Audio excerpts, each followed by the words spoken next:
Hello, happiness seekers. My name is Klaudia. Welcome back to the Happiness Challenge. This month is all about journaling.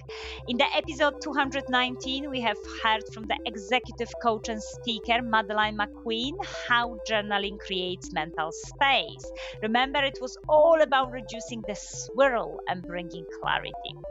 And in the episode 220, I have summarized four types of journaling styles. And I really do hope that you have followed the challenge and tried two styles, and now you have your favorite one. As always, I've been engaging in this challenge alongside you, and I realized that I'm going to actually stick to two types of journaling, one daily and one when I need it to. So the first one is very much about simply writing two, three things that I want to remember from the day. So I started writing, in addition to things like what I'm grateful for, also things that make me happy, some special moments and memories with my loved ones, my small win, or even simply how I felt that day. And it I really like this specific type of journaling because it's quite structured, it's quite quick, but I realized that it really helps me to cherish my moments more, and it helps me even to remember my life more vividly. I was like, why? I actually remember better what happened across last weeks because every day I'm writing few things that I really want to cherish from that day. Otherwise, I definitely feel like I might be on an autopilot, moving from moment to the next without really stopping and pausing. Definitely enjoyed this more structured daily check in. And the second type of journaling, which I've definitely done in the past, but I kind of put the journal away and kind of maybe haven't reached out for it as often as I need to, is more a free form. And I'm trying now to use that more often across the week before I go to sleep to park my thoughts.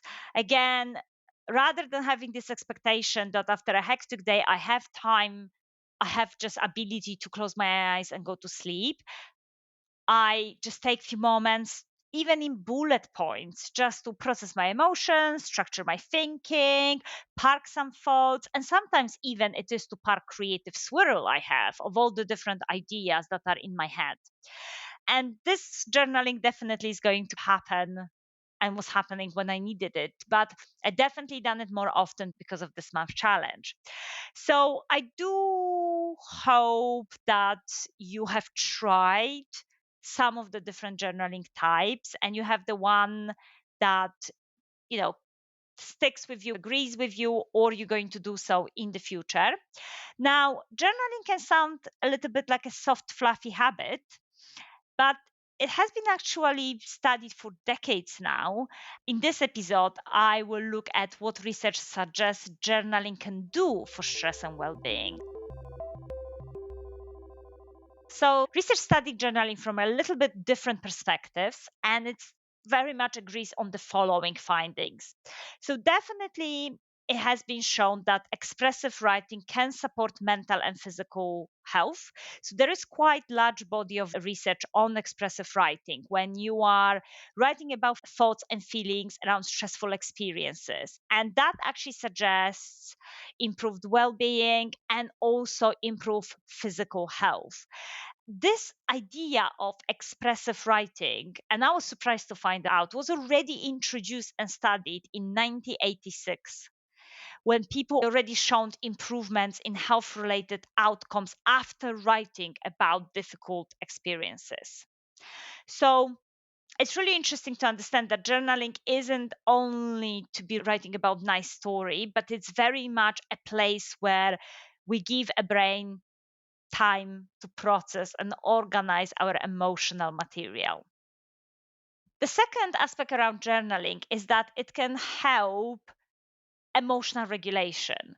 So there is also research, much more recent, so 2007, suggesting that putting feelings into words can reduce that emotional intensity and support regulation. And after people engage in labeling emotion in their journal, they experience reduced amygdala activity that is responsible for our emotional processing, and increase prefrontal regulation, which is more about managing our emotions. So if you don't know what to write, the key takeaway from this research is that start with naming emotions. I feel, and just name them.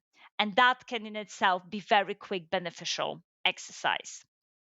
The third really interesting insights from research about journaling is writing can help make meaning and help us to cognitively process.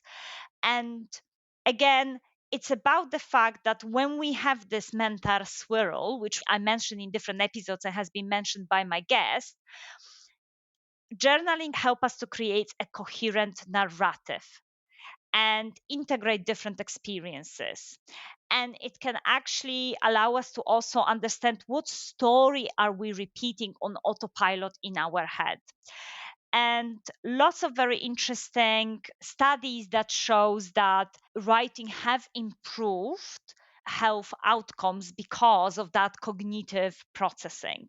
So practical takeaway here is clarity often comes after you write, not before. So when we sit down to start writing, we not necessarily need to know what we want to write. The idea is that we just writing to engage in that cognitive processing, and therefore we have the sense of clarity afterwards.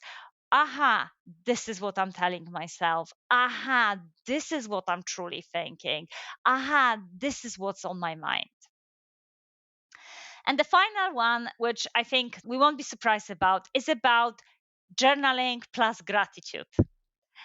And there is entire separate research that absolutely shows that gratitude practices overall increase positive affect and increases our life satisfaction.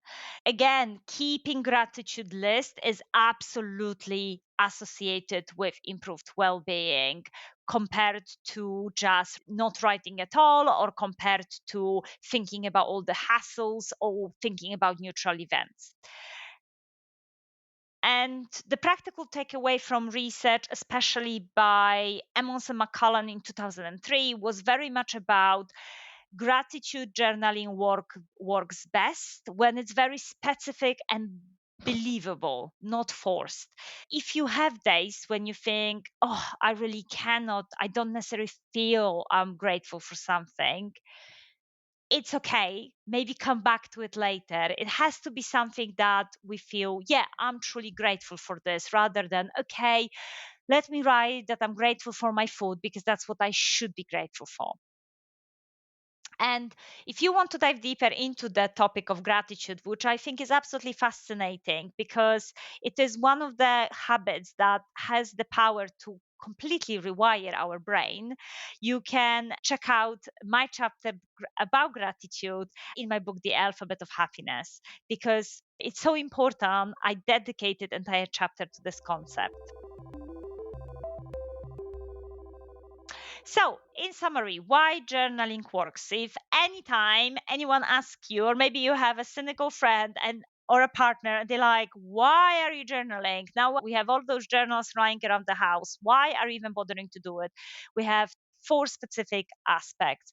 We have that cognitive offloading. We're moving our thoughts from head to page, and that reduces our mental load. We have emotional processing. We are naming our feelings, which reduces intensity and increases our choices.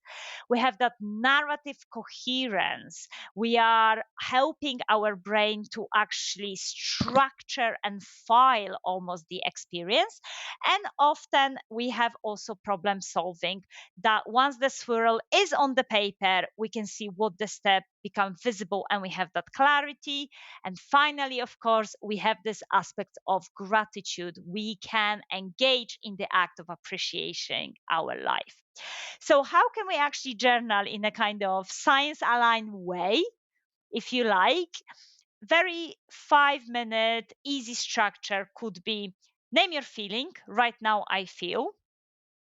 Name the trigger. This is coming up because. Name the meaning. The story I'm telling myself is about this. reframe it gently.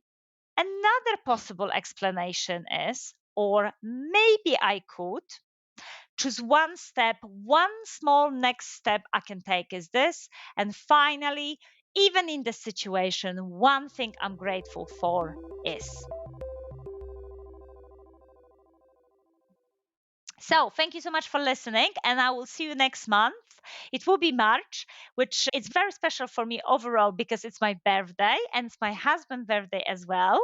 But also this year, I'll be in Costa Rica. I have been invited to speak at the Global Growth Happiness Summit that is hosted by United Nations established University for Peace. I'll be speaking there about the science of happiness. I am beyond excited. So, frankly, I don't know what March will bring on the Happiness Challenge podcast. You need to stay tuned in to find out. And if you are up for receiving updates about that summit, you can subscribe to my Substack newsletter via my website, thehappinesschallenge.co.uk. I wish you a great month ahead and I wish you lots of positive journaling. Thank you so much. Bye.